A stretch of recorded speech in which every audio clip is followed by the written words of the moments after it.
I've spent the last 8 to 9 months doing everything in my power to be hot, focusing on trying to make all of the ideal conditions for what I thought it would take to get my much talked about spark back. I'm a survivor! I'm a survivor! Work out just the right amount of times per week, have an exciting social life, work towards something fulfilling, go to therapy, make more money, clear my skin, eat nutritious meals, read 10 minutes a day, journal every morning, wear fire outfits, go to the farmer's market, mind my business. And the good news is, I'm happy to report that I did just that. I did bring back being hot for myself, okay, and what that means to me. And if you did that too, congratulations. And again, don't worry, if you just survived instead of thrived, that is worth celebrating. But especially as this summer starts to unfortunately come to a close, I've had this pit in my stomach because it's like, is being hot actually sustainable? What if I fall off? What if it all just goes to absolute shite, absolute dog shit? But okay, also, who told me that I'm supposed to maintain this version of myself until December, and then after that, and then again and again and again? The reason why I had this pit in my stomach, and I don't know if anyone who's watching this has experienced this as well, it's almost like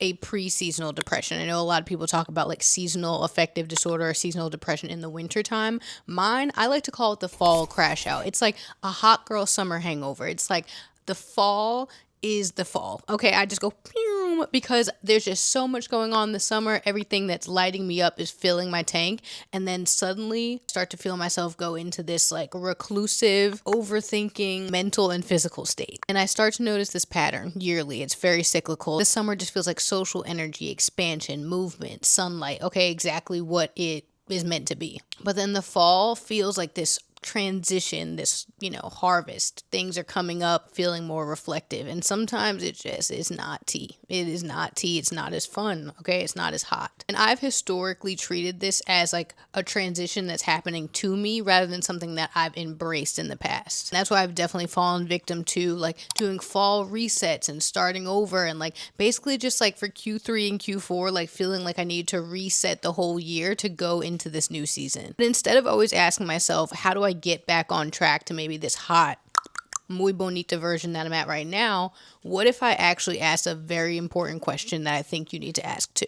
Instead of how do I get back on track, I'm like, what if the track actually changed? I don't know who was the source of truth. I don't know who was the arbitrator that decided that the highest form of human achievement was being constantly the best, hottest, absolute T version of yourself 365 days of the year. Who decided that we were going to have, especially as women, have our shit together 365 days out of the year? Who decided that? And if you know them, tell them to step to the front, because it's absolutely unacceptable and absolutely just ridiculous. So then I ask you, is being hot sustainable? And not just physically hot, ooh, body tea, body matcha, but being on all the time, being capable, being interesting, being everything all at once. And then, of course, as I started thinking, as I started doing what I do, I did that thinking, and I'm like, why are we so obsessed with staying the same? Staying the same, not only just through different decades, but through different periods of our life. But let's just talk about the 365 of the year, okay? Even as we look into the trends on the internet, soon and very soon, if you haven't seen them already, you're going to see fall resets, the seasonal living. Even for the girls, okay, we've seen trends around our period, around cycle syncing, how you do your workouts throughout the month based on where you are in your menstrual cycle. Romanticizing different seasons of your life, like romanticizing the fall, romanticizing the winter. This, especially in my fall crash out tendencies, signals to me that we are honestly craving more seasonality in the way that we live. Us as people, we're craving and wanting routines that actually respond to the seasons and respond to our actual lives, rather than just rigidly maintaining,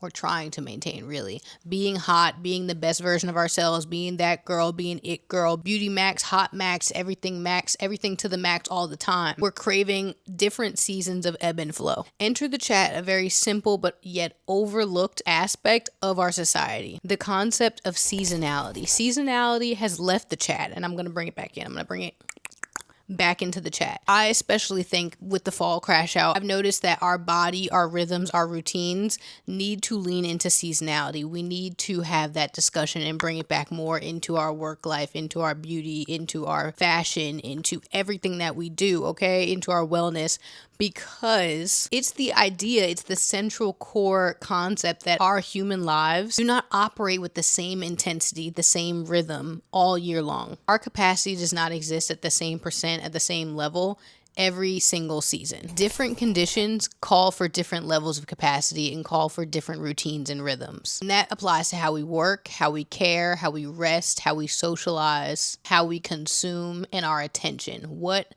and how much of our attention is required in different seasons of the year and in life. There are historically so many societies who live with a more seasonality mindset and concept around their culture, around communal rhythms, around daylight, around the temperature, around the harvest season, around celebrations, especially in Western societies, especially in the US. Of course, we mark the calendar with, the big major box office holidays, whether they're religious holidays, national holidays, bank holidays, boop to the bop to the bop to the bop. However, I found that we don't actually treat those seasons with the same gratitude, magnitude, and also appropriate rhythms that I feel like they really require. It's really pressuring us to be hot, basically, and to be optimized, to be the best version of ourselves at different times of the year when we may not necessarily be required to be. So some of the burnout you may be feeling in different seasons, like maybe not yet in the summer, maybe in the fall, maybe in the winter, spring, summer. More September.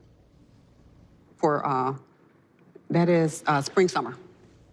Okay. Is because you're operating at a incorrect rhythm, routine, and level than the season actually requires. So what if, just what if, let's ask this question. What if adaptation is actually more progressive than optimization? Especially because everything to this point, especially online, especially social media, because I love social media, chronically online bestie right here. Everything, every season always figures out a way to try and optimize that specific season. I'm sick of it. And optimization asks us, how do we maintain this? How do I maintain being this hot, absolute muy bonita version of myself all year long, when adaptation asks us a much different question? It asks, what does this moment require? I think that's much more clarifying, much more freeing, to be honest with you, than how do I maintain something that may not meant to be maintained in that specific season. You see, you know what I mean? You know what I mean. Do you think bears ask themselves like, hey, how do I be out and about and booping and bopping around all year long? No, they make sure summer, when they're out and about, they're doing what they need to do, and then they start to store up in the fall for the winter, and then the winter they go hibernate, they go eat, pray, love, and mind their business. And somehow we're supposed to be the best, the most T version of ourselves all year long. I want to be a bear at this point. I would like to be a bear. And of course, optimization is really big in the wellness community and the fitness community and all the things which I love, okay? As a former personal trainer, as someone who loves and posts and is involved in the wellness community, content creation, all the things, right? I'm a part of this social experiment with you. But, however, we have to talk about the nuance, the history, and the context behind it all. Because I started thinking beyond, of course, the wellness optimization. And of course, it always reveals a much bigger story that's going on. Being in the position that I'm in, I can look at other people's point of views, I can study other people's point of views. However, I can only speak from my point of view. So from my point of view of the modern woman, this is a very difficult place to be in when all year round you are considered and have to be the best, baddest, biggest bad wolf on the block. The modern woman is very capable, but that is the problem. Now hear me. Stay with me now. Historically, economic systems have essentially thrived and depended on the specialization of households. What different roles and expectations and capacity you were required almost to perform in your role in the household. We have advanced, rightfully so, wonderfully so, love it, as technology, as healthcare, medicine, childcare, infrastructure, education, labor markets, like you name it, boop to the boop to the boop to the boop. All of these things have advanced and women gained vastly more access and economic independence than they ever have before. And I love it. So women gaining the ability to work, to have money, to have their pockets so deep, to create, to own, to live, laugh, love, to eat, pray, love, and mind their business, participate in society as full public figures. In modern womanhood societies, of course, unfortunately, that is not across the board. This is progress. This is amazing progress. And I have absolutely no interest interest, none whatsoever, in romanticizing the struggles and or restrictions that women used to live under. Not here. Not on this channel. I don't. But I think there is something so important about asking the uncomfortable questions, because there are a couple of uncomfortable questions that we're going to get into about what happens after capability expands. Because having the ability to do something is not the same as being socially expected to do it. And that's the difference between capability and obligation. We want the capabilities, but obligation enters a realm where there are deep expectations tied to how you perform as a modern woman. And that's the key distinction that I keep returning back to. I think the two have started to get into an entanglement, and I wanted to talk about it because we have deeply confused being capable with constantly available. The woman who can work continuously is expected to work all the time. The woman who can earn becomes expected to contribute in high volumes. The woman who can maintain a home becomes constantly expected to manage it. The woman who can be beautiful, who can be hot, whatever that definition is to them, is then constantly expected to maintain it. A beauty maintenance routine. The woman who can nurture a social life and is always showing up for everyone is then constantly expected to always show up for everyone and to always be on the scene. The woman who can have a fitness or body routine is then expected to optimize it and to be the fittest, baddest version. The woman who can make herself visible then becomes expected to market herself. And at some point, capability stops feeling like this freedom, this ability, this capability to be able to do these things. And it starts feeling like part of the modern womanhood job description, okay? All these things, you're like, boom, boom, boom, boom, boom. I have to do them. I have to maintain them. I have to be the best at all these different areas of my life because I have the capability to do so. Now, I rarely, if ever, and have not, probably won't ever do it again, give a disclaimer on this channel, but I will today because this is not an anti-feminism message. Clock it. Again, as we examine the hard and difficult questions, things that you benefit from, you also have to ask the hard and uncomfortable questions of what are the residual effects and may not have been fully realized until obviously these things play themselves out years, decades, and generations later. And beautifully, I think that analysis, those uncomfortable questions, that history, nuance, and context helps move the needle forward in a healthy way. So, of course, on one hand, modernity, feminism has expanded women's choices, point blank period. And I never take for granted the autonomy, the economic power, the position that I'm in today, and the people who have helped carve the path to get here. And also fighting for, advocating for, and remembering women that still do not have these same privileges, because it is a privilege. So even in the context of feminism, there's room for these uncomfortable questions like such. How has expanding what women can do also expanded what they feel like they have to do? And this is where the study of post-feminist neoliberal femininity comes into the question. Okay, don't hurt yourself. Post-feminist neoliberal femininity comes into play. It's basically the concept that this cultural environment that we've set up, had a privilege to fight for, and work within our expanded freedoms, while still navigating the fact there are many structural pressures that exist on our individual responsibility to manage to optimize the mental load that you hear a lot of women talk about. And this is the question that I start to ask myself, and I'm sure many have asked as they've seen different women in their lives deal with very different circumstances. What happens when proving women are capable becomes indistinguishable from proving that women can endure anything? Like, just because you can doesn't mean you should, and just because you can doesn't mean you have to. So I don't want us to have any less choice, any less freedom. Like, let's not go there. I just want so badly, as I think it, as I live it, as I grow as a woman and become older, that our capability and our choice remains protected. I can do this doesn't always have to turn into I must do this. Because of the optimization culture that we live in, optimization, I mean that in the context of this is the attempt to make a system more efficient, proficient, measurable, effective. I'm sure these are like trigger words for every corporate girly because everything is about optimization. Everything's about,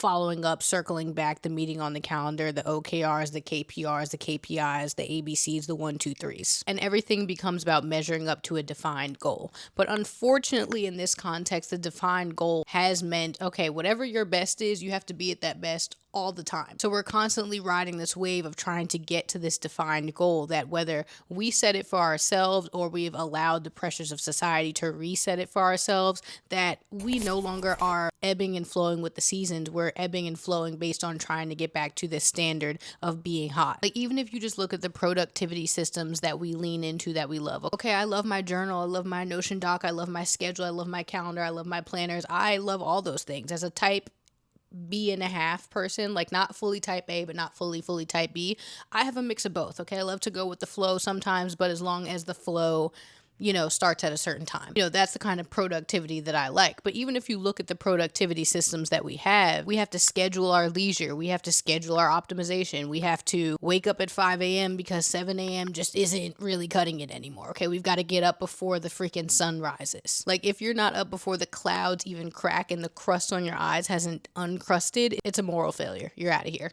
You're cooked, you're chopped. Like, even as a fitness girly, if you don't get your 8 hours of sleep, if you're not, if you don't look a certain way, if your muscles aren't popping, if your, dump truck booty wagon isn't fat, but you're not too big, but you're not too small, but you're not this, that, and the third, it's like, I'm exhausted just talking about it.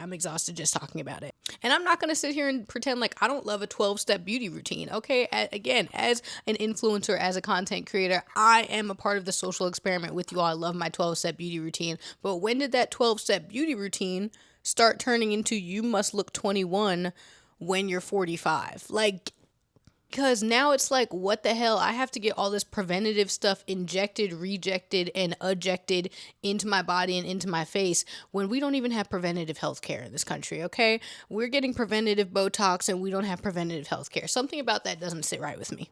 Just me personally, as for me, to be honest, okay? You could do whatever you want to do. You know the rule. If you like it, I love it, as long as we're not harming anybody. But that just doesn't sit right with me. We have it all. We have the wellness tracking. We have the beauty maxing. We have career mentors. We've got LinkedIn Premium Plus Pro, ABC 1, 2, 3. Like, everything you need to optimize and to try and become the best, richest, hottest version of yourself, it exists out there. And it's there. But what if constant optimization isn't as progressive as we think it is, or isn't as radical as we think it is, it isn't as next gen as we think it is? What if it's actually conformity? Because if you think about it, then we all end up optimizing towards the same standard of things. We all want the same kind of success, same beauty. We all want the same level of productivity. We all want to be just as interesting as one another. We all want to be just as financially stable. So if everybody's chasing the same thing, then how is anyone different from the next? All I'm saying is we've got really good at optimizing the conditions of our lives, but I'm less sure, especially as I unpack these things for myself, that we're equally good at asking whether these are the conditions that we still want for ourselves. So as I head into the fall, as I head into this winter, do I still want to maintain this level of hotness all year round? As I ebb and flow between different seasons of my life, hardships, struggles, peace, joy, and all the things, is it possible that I can reset and re-level my own expectations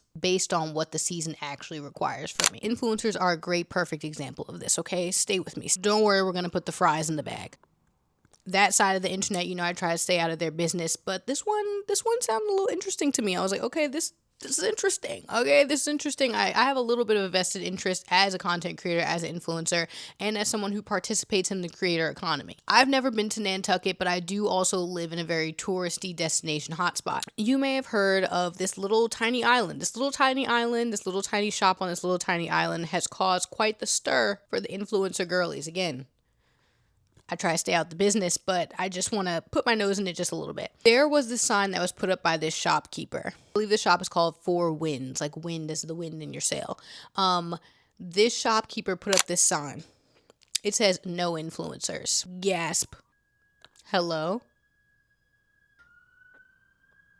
Articles, think pieces, news outlets have reported about this very story because in comes the chat, one of the biggest influencers herself. Her name is Paige Paul, aka Paige Lorenz. She runs this brand. It's called Dairy Boy. She's an influencer. She's the wife to a professional tennis player. She's probably most notably known for her tennis game day match outfits. She gives the ultimate rich wag vibes, okay? Period. Outfits are tea, everything, whatever. And she has this brand that she also has a store on Nantucket that she just opened, I think, this summer, and lines are wrapped around the corner for it, boop to the bop. The girlies love the brand, okay? They love the brand Dairy Boy. If you like it, I love it as long as we're not harming anybody. She responded to this sign on the shop's Instagram page. She came in swinging, okay? She came in rope-a-dope. Okay, I was a little shocked. I was a little surprised. So, okay, Miss Page. Page's argument to this sign was that the creator economy has formed a new form of economic power for women, allowing women to build businesses, to have levels of wealth and income and influence that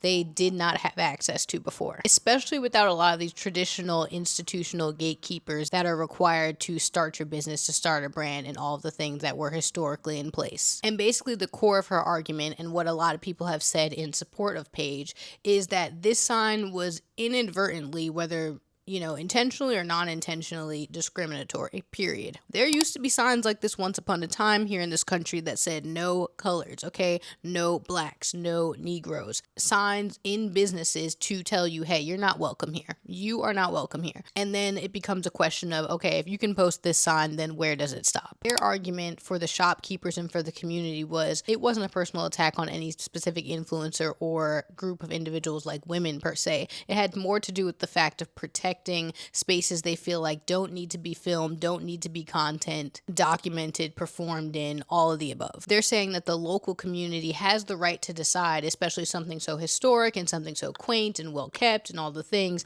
as Nantucket, as these shops. They're like, hey, we have the right, we're putting our foot down that you guys are not going to be bringing your tripods up in here and your ring lights and doing all the things. And there is a respect and there is a decorum that has left the chat, that has left the room with us in society lately, with how people are filming, how people are acting, how people are moving, when it comes to how they interact with businesses, certain environments. Anyone in their right mind can argue that, social media, of course, has really, made in real life experiences sometimes out of control, especially when it comes to tourism. Interesting part is that both of these arguments have some very valid truths in them. And then you ask yourself, okay, what happens when new forms of economic power begin to conflict with, let's say, the old guards, or really conflict with the right of other people to not be commodified? Commodification basically means something that existed previously outside of the market. A place, an experience, a culture, a relationship has now been packaged up, real nice,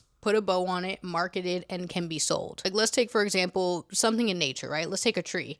Trees used to just be trees. They just used to be out there catching a vibe, just producing the oxygen, catching a vibe, doing the air. And now trees have been commodified because they make paper, they make all the things, they do all the things. But they've been commodified and now they are a resource. They are something that is marketable. It is something that you can sell. You can sell a tree. Like basically like that saying, I can sell water to a whale. Like something that doesn't necessarily need to be commodified, doesn't need to be sold, has now been packaged up and sold. As your chronically online bestie, I talk about the products. We're gonna get into it. I talk about the things, all the things, right? Especially as a creator, especially as an influencer, and even as a consumer.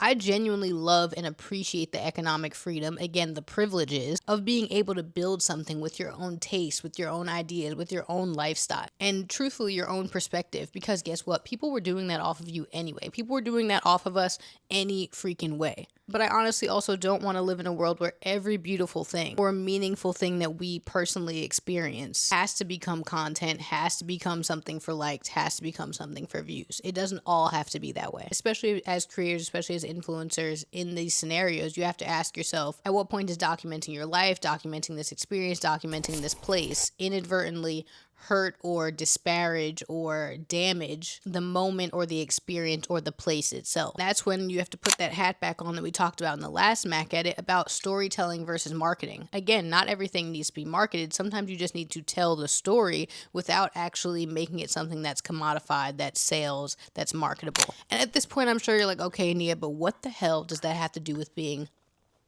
hot, okay? Because, we're talking about the hangover from Hot Girl Summer. And I'm like, of course it does. Of course it does. Okay, so after all that, let's talk about practically what worked this summer, what didn't work. I think this is a great inflection point, especially this time of year, not to just reset, not to just, throw everything away and feel like you need to start from scratch, but to do like a life audit, if you will, to do a M.A.C. edit, to really look at the products, the things, the experiences. I'm going to look at what has made me muy bonita, what has made me this hot, what has made me feel this level of peace, this level of joy, creativity, excitement for life, despite life's ebbs and flows, hard times, good times that have still happened amongst all of it. I still need to ask the question, what worked this summer and what didn't work? And how do I need to adjust, and how do I need to modify? How do I need to adapt going into a different season? And I hope you ask yourself the same thing.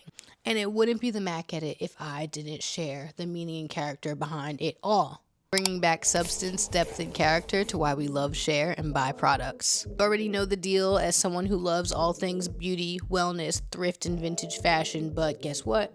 Most importantly, culturally rich experiences. I was craving like a hot, fresh McDonald's French fries when they're freshly salted. Something that felt like the cross between a Substack article and a traditional YouTube video. So I created it. Welcome back to the Mac Edit. My name is Nia Mac. So as far as beauty, because of course that's like what you initially think of, unfortunately, when it comes to being hot, let's talk about what worked. Let's talk about briefly what didn't work. I'm going to rapid fire. So unfortunately, what didn't work was those damn Saltaire deodorants. Okay, I had like basically a chemical reaction. It's probably TMI, chemical reaction under my armpits because of those freaking deodorants. I don't know what it was. So I had to go back to get me some good old aluminum deodorant. Okay, I wasn't funky. I would still recommend them if you want to try something else, but because I didn't get funky, it wasn't nasty. It was more so like how they reacted with my skin, and I was like, what is happening here? However, I will give Saltaire their flowers when it comes to these body oils. As you can see, I am running low on both of them. I have it in the Santal Bloom, and I have it in the saltwater vanilla, okay? After a good lotion, oil, and then you spray a little like scent on you, tea, and you just feel so good when you get in the bed all moisturized. I love their oils. The deodorants didn't work so much. You guys have been gassing me up a little bit on the fro lately. One of the things that did work is using the Ordinary Hair Serum. This is the multi-peptide serum for hair density. If I shared this before, I'm sorry, but I'm just so passionate about it. I'm sorry, Beyonce. This is like the cheaper rival, cousin, brother, uncle fish to Sacred Edge drops. So Beyonce, if you're watching this, Sacred Team, if you're watching this and you want to send me some Sacred Edge drops, and I can compare, I can test and improve, but these are cheaper. These are much cheaper.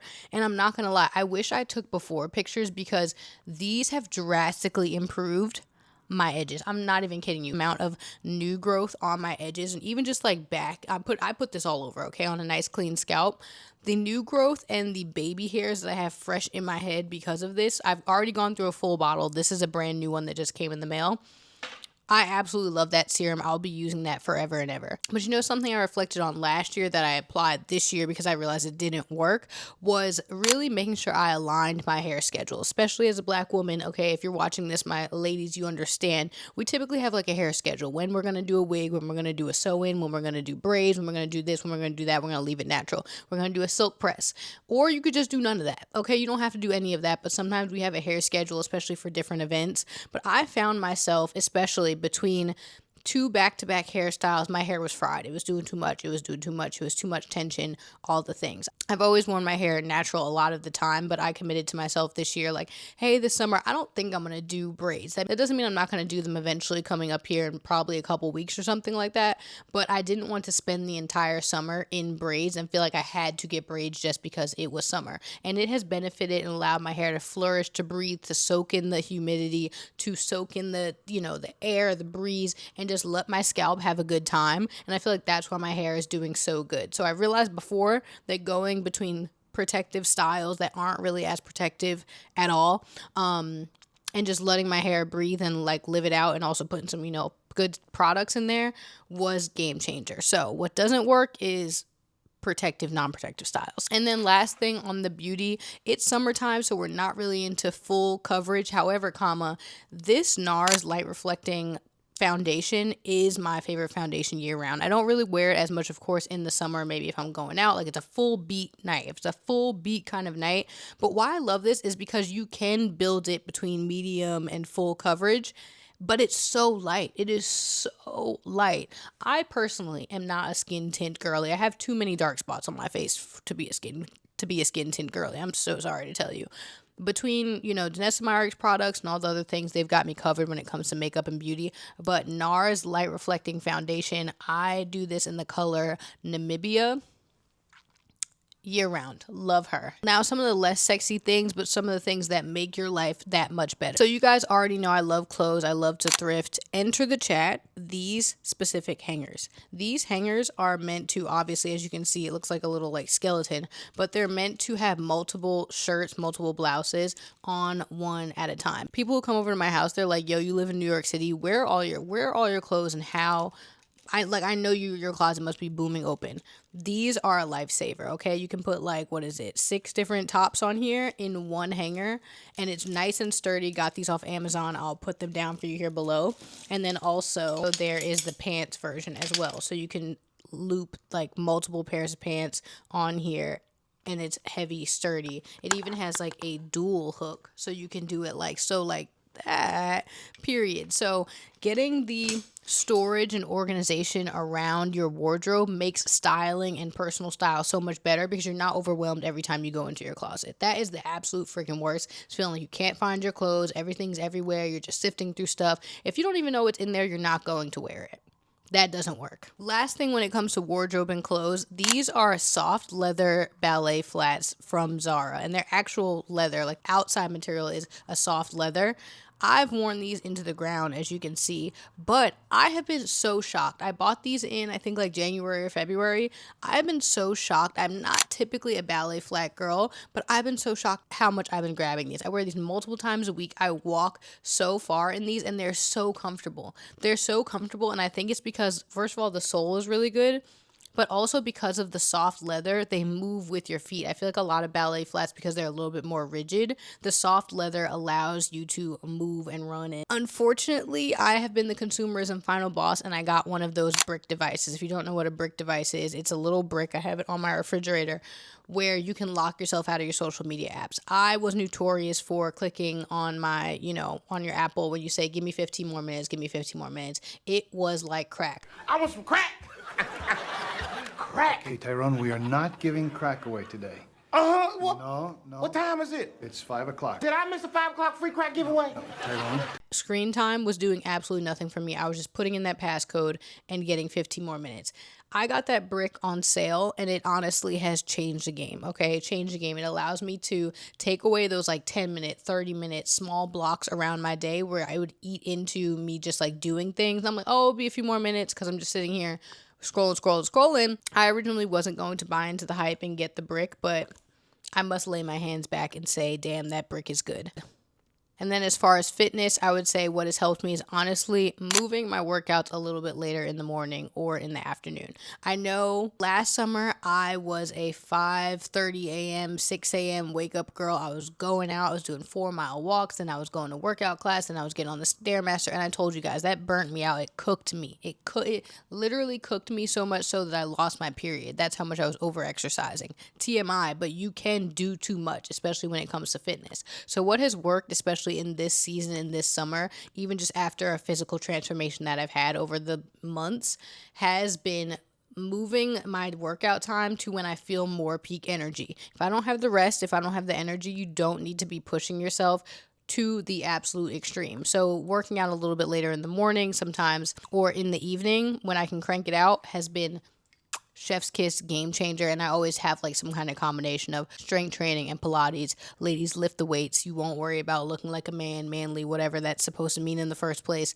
Go lift the weights, okay? You need to be more concerned with your bone density, your mobility, and your hobility than anything else. Thank you. We are so desperately craving more rhythmic living, more synchronized, more aligned, more intentional living than just feeling like productivity to the max machines all year around. Our energies change, our hormones change, our capacity changes, things happen, life happens. So maybe the problem isn't that we need more capacity and more discipline, it's that we need better adaptability and better permission to be able to do so. So starting to look at summer as expansion, fall as harvest, consolidation, reflection, winter, rest, inwardness. Then spring, it's this emergence. And these aren't hard and fast rules. Everyone's life moves in different seasons, but there is a world where I believe each of us need these intentional times for these intentional moments. And having that adaptation, the ability to be able to respond to the conditions rather than hyper fixating on the fixed system and fixed goals can really just free up so much mental capacity. I think even for myself, I really started to evaluate this when, you come into the year year and you're like, okay, my 2026 goals, 2027 goals, all the goals for the year, boop to the bop. However, what about more seasonal goals? What about being able to adapt and to adjust along the year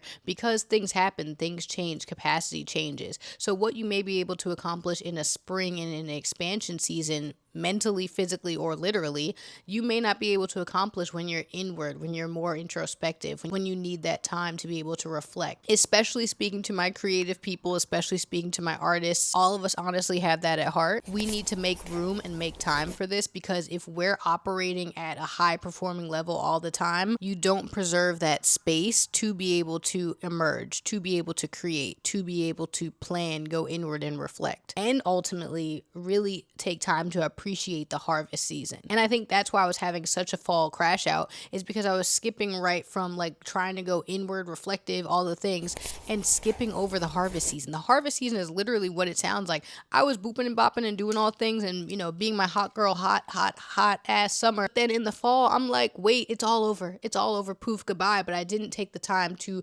reap the harvest of what I was sowing, what I was even expanding on. So instead of asking, how do I maintain maximum performance to the max, I'm so ready to ask myself, what does the next season, or what does this season require of me? A lot of us, if we're being honest, have asked, what does having it all actually mean? What does like being hot actually mean to you? And what does that mean in different seasons? We don't need to be less ambitious. We don't need to reject independence. We don't need to stop working. We don't need to stop caring about beauty. We definitely don't need to stop being creating, and we don't need to stop being hot. Maybe having choice means having the choice to change your mode. You can work hard without working to maximum capacity and burnout all of the time. If no one has told you that, I'm here to tell you that, to give you that freedom and capacity. You can be beautiful in whatever way that means to you without meaning that you have to max it fully out. Plot twist. I have to remind myself, I can be social, I can boop and bop and teeny bop and all the things without being available all of the time, without saying yes to every plan. And you can definitely be fit, you can definitely be healthy without treating your body like a Honda Civic from 2005 that constantly needs to be fine-tuned, brought to the shop, tooted and booted up, okay? I don't want to be less capable. I, again, just want my capability to remain a choice. So I say all of this to say, I want you to ask yourself, do like an audit, okay? What are you keeping? What do you need to leave? What needs to change going into this next season? What am I forcing to sustain? What can I just appreciate for what it was in that time versus what do I need to make room for? Because I want to approach this fall so differently than it was in the past. If I'm being honest, got really emotional editing the last Mac Diaries vlog that I posted, because especially around this time last year, I was not in the same peaceful, joyful mental capacity and space that I am now, and that I fiercely protect now. Even just being able to document my life, post it online, of course that's a choice, but the beauty of it, one of the upsides of it, is that I can look at this footage and look back at these times and I can see the, spark. I can see the hotness that I brought back into my life. I'm so grateful to God for so many things that have been, just filling my cup. So to really look back and see from different season to different season, the person that I am, what's expanded, what's left, what I've had to grieve, what I've had to accept, and the other things that I've built in the process. Would I say I would want to go back to that place and redo it all over again? Hell no. But I'm so grateful for where I am now, and a part of that was realizing that I needed to adapt rather than hold so fist tight onto what I thought was a good thing. Because every season, your priorities naturally have to change. And the longer that we fight the seasons, it just makes them harder to deal with. So maybe being hot all year isn't the goal. Maybe being alive enough to change and to adapt is actually the goal. So maybe that seasonality isn't falling off, isn't a reset, isn't a glow up that you need, just the intelligence and discernment enough to realize that it's time for a change. So I love you so much. I will catch you on the next Mac Edit. Bye.